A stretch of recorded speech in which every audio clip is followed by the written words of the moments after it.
Thank you, choir. Well, during this season of Advent, as we have counted down the days until Christmas, we've been looking at different Christmas specials, kids specials. And so we've kind of been combining the sacred and the silly, as we've looked at what these different Christmas specials have to teach us about our faith, how they intersect with our faith. So far we've looked at the Grinch, we've looked at Frosty the Snowman, and we've looked at Rudolph the Red-Nosed Reindeer. So today we're going to finish off by looking at Charlie Brown. This is a much beloved Christmas special. Kids and adults alike love this show. And one of the reasons why I think it's so loved is that it's so unique. There's no other Christmas special that tells a story quite like this one. You know, it's really quite interesting. In this story, Charlie Brown is depressed during the holiday season. We've already talked about that some earlier in the season. But Charlie is depressed for an unknown reason. It doesn't really specify exactly what it is, but there's just something about the season that he doesn't really feel jolly. He doesn't really care for it. One of the contributing factors could be the fact that it's so commercialized. You know, there's just so much stuff associated with the holiday season. He's bombarded by this with different people he comes across. He comes across his sister, Sally, who wants help writing Santa a letter. And she says, oh boy, you know, I have so many things that I want. This is going to be pretty lengthy. And he's just kind of exasperated by this, you know. And then he goes by Snoopy's house, and Snoopy's entered the light contest. And so he just thinks, you know, and even Snoopy's in on it. Well, he's just not feeling it. He's not feeling the Christmas spirit. And so they say, well, perhaps, maybe if you would direct the Christmas play, that would help you get in the spirit. How many of you think that was a good idea? You know, oh, sure, I'll direct the play. That'll help. But Charlie thought that was a good idea, and so he was going to direct the Christmas play. But the only problem was that when he went to direct the play, nobody really paid attention to him. They didn't do what he wanted them to do. They were all kind of doing their own thing, you know, dancing to jazz music, and just everybody had their own idea of what was going to happen and what was going to take place, and so they just did whatever they wanted. He didn't really have control of them, and so finally, somebody had the idea that he and Linus should go get a Christmas tree. And so they went to a Christmas tree place. Now, they were given specific instructions by Lucy, who always knows what to do. She gave explicit instructions that he should get a nice, shiny, pink tree. Not a real one, but, you know, a fake pink tree. And so they go to this place to get a tree, and there are all kinds of shiny, pretend trees. You know, they're not real. But there's only one real tree, and it's this one right here. If you have trouble seeing it, it's because it's kind of pathetic, you know, and as a Charlie Brown tree is. And but this was the only tree in the lot that was available to be used, and that was real. And he wanted a real tree, and he just saw this, and he just fell in love with it because it was so simple, and it was not too showy. And he just really liked it. It was unique for him, and so he picked out this tree, and Linus didn't really know what to think about this, but Charlie brought the tree back to the other people, and as predicted, they were disgusted with his choice of tree. What in the world, you know, how you pick that tree out of all of them? Lucy was particularly mad. And so he just was getting upset, and he finally says, does anybody know the real meaning of the season? Well, then, you know, the biggest part of the Christmas specials when Linus gets out in front of everyone and he tells the meaning of the season, the real meaning of Christmas, as he quotes sections of the Gospel of Luke from the King James Version, and he tells that traditional story of the Christmas tale. And then afterwards, Charlie Brown heads off. He takes this tree with him because it's obvious nobody cares about that tree. And he goes past Snoopy's house, and he sees that, well, Snoopy's won the contest. He has a blue ribbon. And so he kind of stops there, and he gets this one ornament, you know, off of Snoopy's house. He's going to decorate the tree a little bit. So he puts that ornament on the tree, and it just droops down to the ground. You know, it just doesn't have the strength to hold that ornament. And at this point, he is just done. You know, he just ruins everything. You know, I can't do anything right. I can't even decorate this tree. And so then he just leaves the tree and heads off. Well, then his friends come by, and they see the tree, and they start feeling sorry for him.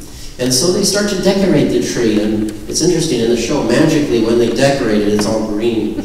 But they work on decorating the tree, and they're singing, "Hark the Herald Angels Sing," while they do so. And Charlie Brown must hear the commotion, and he comes out, and he's kind of uplifted by that, by their friendly gesture. And so he joins them in singing, "Hark the Herald Angels Sing." And that's how the story ends. Like I said, kind of a unique story, isn't it? Because usually in a kid's Christmas special, you don't have somebody who's depressed, except maybe the Grinch. But the Grinch is more silly than anything, right? But Charlie Brown, this is really kind of some adult themes here, as he's depressed by the season. And then you also have the Christmas story in there. Now, you don't find very many Christmas specials with the Christmas story from the Bible being in there. Usually, you might find, you know, that it's more than commercialization. It's more, you know, it's about family and getting together. But you usually don't get the religious aspect of it. But you do with Charlie Brown. And so I thought that this would be fitting for today, being Christmas Eve. You know, Charlie Brown's right. There are a lot of things that can distract us from Christmas. In fact, I would say there are a lot of Christmas things that can distract us from Christmas. You know, the lights, the parties, the gatherings, the decorations, all of the food, all of the things, everything, all of the shopping, everything that we need to do to get done. And those are great things. They're wonderful things. But if we're not careful, they can distract us from this real meaning of the season. And so we want to be careful that as we do all these different things, as we pull from all these different traditions during the Christmas season, that we remember that we're celebrating the birth of Jesus Christ. It's easy to forget, but Charlie Brown wanted to make sure that the others remembered it. Turns out Linus did. And the others all gathered together at the end. We've talked a little bit about what it means to not feel jolly during the holiday season. When we looked at the Grinch, we said that sometimes it may be that you feel like a Grinch during this season because you just don't feel jolly for whatever reason. And it's not because your heart is 3 times too small. It's because you feel that Christmas has been stolen from you. Maybe because of some kind of tragedy, disappointment, or a loss. And so you just don't feel that spirit. We've talked about how even though, no matter what we're going through in our life, it's important to see the magic of Christmas. And there is real magic. As in Frosty the Snowman, the children saw the magic of Frosty coming to life. They didn't care how it worked. They were just ready to play some games with Frosty. And in the same way, we can become so busy in our holiday season that we can forget about the real magic of the season, the incarnation, the divine being becoming one of us. We can miss out on that magic. And that's there for us regardless of how we feel during the season. And we talked about the value of embracing diversity in our holiday gatherings and throughout the year. And Rudolph the Red-Nosed Reindeer, as Rudolph was very different from all the other reindeer, as was the elf Hermie, and nobody seemed to be able to accept them until the end. But we embrace the value of diversity, and we realize that in the midst of botched plans and unmet expectations, miracles grow. Just as in the story of Mary and Joseph. Mary and Joseph, their life did not go according to what they planned out for their life, but they followed God's call. They were obedient to God, and so God was in the midst of their unmet expectations. Well, Charlie Brown kind of wraps that all up into one. And, you know, one thing with Charlie Brown is he didn't know why he didn't feel very jolly, and you don't have to know why. Sometimes there is no particular reason. But he had his friends, and they felt just fine. They felt really jolly. They were really enjoying everything. They were enjoying the decorations and the singing and everything. And in the end, what you found is that they were all able to celebrate together. And it wasn't necessarily that Charlie Brown had to change how he was feeling. It wasn't necessarily that he had to somehow become jolly.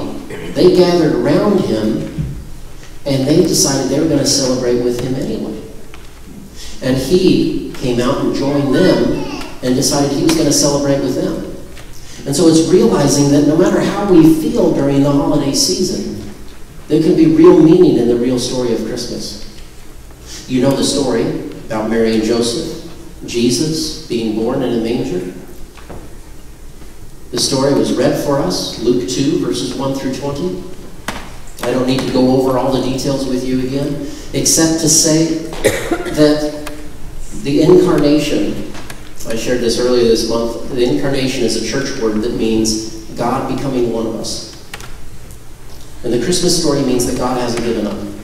God hasn't given up on you. God hasn't given up on us. God hasn't given up on the world. God is an eternal optimist. And Christmas is the time that we celebrate the birth of hope, the birth of love. And so that story is real, and it's here, and it's with us. And it doesn't matter who we are. It doesn't matter, as we get closer to the end of the year now, we have about 1 week left, give or take a couple days. As we get towards the end of the year, we think back in the past year, and maybe for some of you, you look in this past year, and it's been great. It has been wonderful. And some of you may look back at this past year, and you might say, yeah, I'm glad that's over. That wasn't so good. But whether you look at the past year, however you see it, good or bad, we all tend to at least look towards the new year with hope. That perhaps things will be better. That perhaps there is hope for the future. And I think that the story of Christmas is that indeed there is hope for the future. There is always a reason to hope. And as we look at that, as we get near the end, what we see here is that it doesn't matter if you are lonely, if you feel rejected, or if you're depressed, or if you are just down for whatever reason. The true meaning of Christmas is that God has hope for the world, and God is about the business of renewing the world, including you and me. And that message can bring meaning to our lives wherever we are. Whether we're up here and we're really super excited and happy about all of it, or whether we're coming down here and you're just trying to get through it, God is with us all. And if Charlie Brown can find meaning in the season, if even he can find meaning, perhaps we can too.